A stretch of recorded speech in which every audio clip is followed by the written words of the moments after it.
Ni kwa mara nyingine tena waraka mzito kutoka kwa Dula Makabila kuelekea kwa Diamond Platinum. Hakika wanadamu tunaambiwa ni vyema kupeana maua yetu kabla hatujaweza kutawaliwa na Mwenyezi Mungu.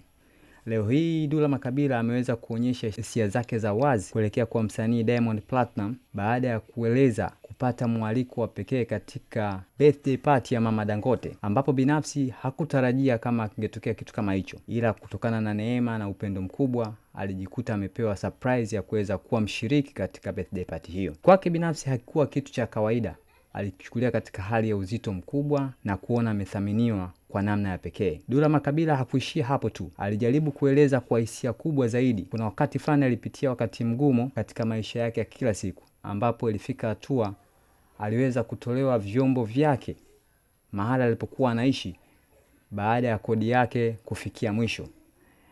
Ila kutokana na mapenzi ya dhati, Diamond Platinum alionyesha hali ya utu kwa kuweza kumpatia kiasi cha shilingi milioni 5 ambacho aliweza kumpatia mbele ya Don Fumbwe. Kitendo hicho kilimpa hali ya ujasiri sana Dula Makabila na kuona kwamba ni wema aina gani ambao ameweza kufanyiwa na msanii Diamond Platinum. Hakuishia hapo tu, anaeleza kwamba Diamond aliweza ifika hatua akampatia pia nafasi ya kwenda kufanya show ya Wasafi Festival. Baada ya kumaliza ile show, Dula alihisi huenda Diamond angekata ile kiasi cha pesa cha milioni 5 ambacho alimpatia kama kodi, ila kwa surprise tena kwa mara nyingine hakuweza kumkata na alimpa malipo yake yale ambayo ya show, ambapo pesa hiyo ilitoka mbele ya Ricardo Momo.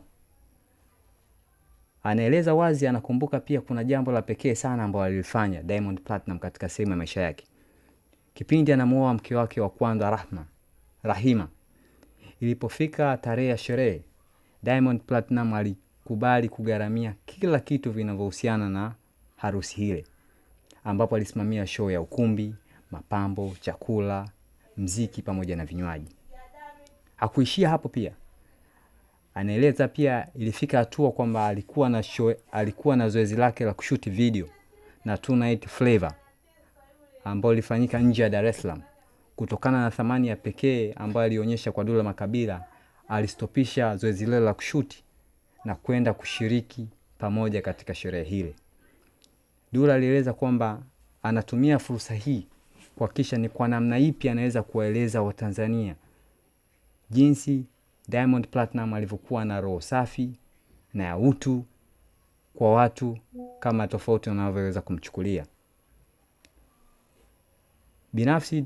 Binafsi Dula Makabila anaendelea kueleza kiundani zaidi. Kwa upande wake anaweza kuwashukuru wale wote ambao wameendelea kumpambania na kumshika mkono, hususan Mama Dangote, Beka Mipango na wengine wengi, kwa kumfanya hadi kufikia hatua ya ushindi kwa hapo alipo.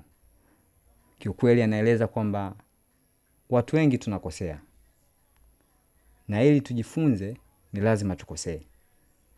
Na tunapokosea na kujifunza, basi ni vyema kwamba hatutokosea tena. Hiyo ndio sehemu ya waraka wa Dula Makabila kwa kuelekea kwa msanii Diamond Platinum. Kikweli amefanya kitu kikubwa. Maisha yetu ya kila siku ni vyema kueleza na ukweli na kueleza hisia zetu zilizokuwa ndani ya mioyo yetu. Hatuna mengi bali tunampa respect kubwa Diamond Platinum, au atendee mengi zaidi watu wengine katika namna tofauti.